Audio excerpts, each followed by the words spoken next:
Hi, everyone. Welcome back to Unveiling Islam. I'm David Wood with Brother Rachid. Yes. And Brother Rachid, in a previous episode, we went through some of the arguments that Muslims use to show that there are scientific miracles in the Quran. These are claims that the Quran contained scientific knowledge that Muhammad could not possibly have known, and therefore the only explanation was that it's from God. And yet, when you actually go through the examples that Muslims use over and over again, you see either that's not what the Quran is saying, or it's not what science says, or it's information that was already widely known or believed at his time. Yeah. But another question that pops up is, if this is going to be their standard, if they're going to make this their standard, scientific accuracy, then are there scientific errors in the Quran? Oh, definitely, definitely. Even going back to those stages that we mentioned before, for example, mentioning blood as one of the stages. I talked to many doctors. They say there is no stage where the fetus is a blood clot. Talking about anything there is a problem. When you go to the hadith and commentaries, it's even worse. Mm-hmm. It's like how we have male and female. Muhammad is talking about the water of the men and the water of the women. If one of them is above the other, then it follows the sex of whichever. That was also believed prior to Muhammad. Exactly. It's called the two semens theory, that men have semen and women, and they mix together. And then in the hadith, it's whichever one rises to the top. And that's clearly a scientific error. Yeah. But when we go to the Quran, for example, in Surah 86 and 6 and 7, Surah Al-Tariq, it says he was created from a fluid, which means men, ejected, emerging from between the backbone and the ribs. So that's somewhere in this area. Yeah, it comes back from the backbone and the ribs, between them. And then, I mean, go to any doctor, go to any scientific paper, and there is nothing like this. It's a scientific error. Yeah, so they'd have to conclude, if they wanted to stick with this argument, that one day scientists are going to discover that semen actually comes from between the backbone and ribs, and everyone else has been wrong up till now. And the problem, they are trying to go around it. I have seen people trying to go around it, and they will be like, no, and so they found, and it just takes you everywhere, and it doesn't explain it. Yeah, I've seen them actually argue that this is talking about embryological development, when when cells are moving around in the embryo and stuff, and some of the cells eventually go through here and so on. It doesn't make any sense, because in the hadith, Muhammad says that we were all in Adam's backbone. Adam didn't go through embryological development. God just created him. Until today, we say Rashid is from Sulb of Muhammad. He's from the backbone of, my dad's name is Muhammad. So he is from the backbone of Muhammad. We say it, it's in a common language. Because in the old days, they thought we are from the backbone. We come from the backbone. So that's why they still mention it in the language, which was wrong knowledge, but the Quran used it as a scientific knowledge, and it was wrong. Yep. We can move to another one, though. What else? You're not saying there are more errors than that, are you? I am saying that. Let's talk about, for example, the stars. My favorite one, shooting stars. Yeah, so if Muhammad has miraculous scientific knowledge, then obviously he's going to know what stars are, and he's not going to mess that up. So what are these shooting stars? Stars are just beautiful lamps hanging in the sky, so God can decorate heaven for us. So when we look, we see beautiful roof, or beautiful, whatever you can call it, dome.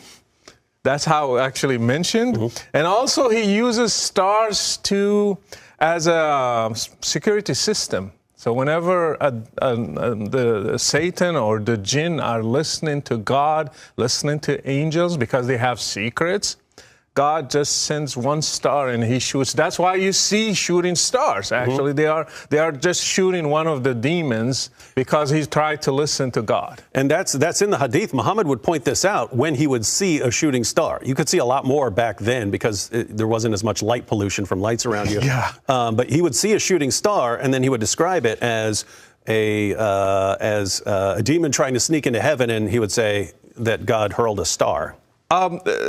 In Surah Al-Mulk 67:5, and we have certainly beautified the nearest heaven because there are 7 heavens. So the nearest one is beautified with lamps, stars, and have made from them what is thrown at the devils. Actually, the translation just trying to play around.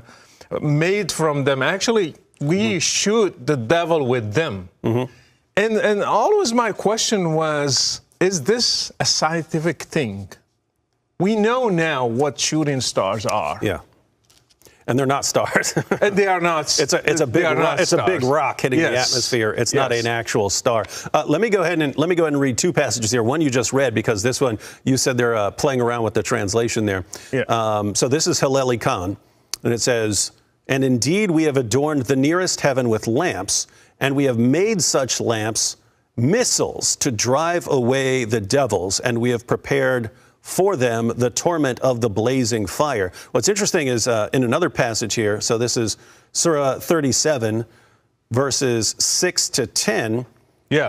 The fire doesn't even seem to be like fire at judgment. It seems to be the fire of like a shooting star. Yeah. Let me read this. So Surah 37, 6 to 10. "Verily we have adorned the near heaven with the stars for beauty and to guard against every rebellious devil. They cannot listen to the higher group, angels, for they are pelted from every side, outcast, and theirs is a constant or painful torment, except such as snatch away something by stealing, and they are pursued by a flaming fire of piercing brightness." So the demon steals something and then gets pelted. So let's simplify it. Angels are talking about secrets. Hey, God is going to do something tomorrow, and this will happen. He's going to do this and going to do this, and they have secrets. And then when the one devil is listening, and God will be like, "Oh, here's one, shoot him." And then there is still one who snatches some of the information, and he gives it to we call them soothsayers is how they normally translate. Yeah. So the people who fortune tellers. So he's going to give them that information. That's why they are accurate. This is the whole thing, the whole story behind it. I mean, I have a better security system than God if this is all what he got. We have cameras today. We have sensors. We have everything. So he has stars. And what a waste. Yeah. There are billions of stars. Hurling entire stars. Billions of stars. What a waste. It seems not really from God. What I hear here is just a myth that was in Arabia. And Muhammad just put it there as a fact. And you could see why someone would come to this conclusion, because a shooting star does actually look like a star, right? And you say, oh, you know, what happened? Why is that star shooting across the sky? Oh, it's a security system. But you know, putting all of that together, the stars you see in the sky are actually missiles waiting to be launched. For when a demon sneaks in to listen to Allah's plans, so he can sneak back and tell fortune tellers what's going to happen in the future. And so when you see a shooting star, it's because God or one of the angels grabbed a star, hurled it at a demon to stop him. But you've pointed out, some of them still get away. They get away from God's security system. It's not 100%. It's not 100% effective. They still have some holes to deal with. Let's go to mountains. Surah 16:15, Surah Al-Nahl. He has cast into earth firmly set mountains. So mountains, God just throw them on earth so it would not shake.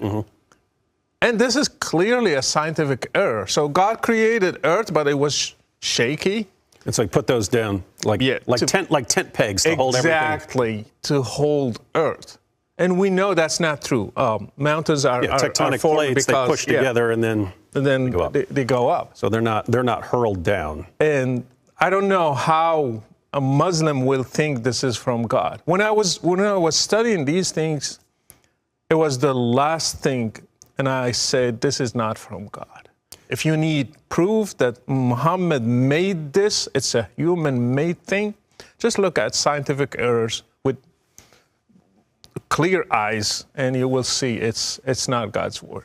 And what's amazing is it gets much, much worse when you bring in the commentaries of his companions and other things that were in the hadith and so on. The overall picture you get, even with the mountains, is that there's this giant fish down at the bottom, and there are these 7 earths all stacked up on top of each other. That's in the Quran too. There's 7 earths, and they're all stacked up. And then that fish becomes agitated, and that's why the earths shake, and that's where earthquakes come from.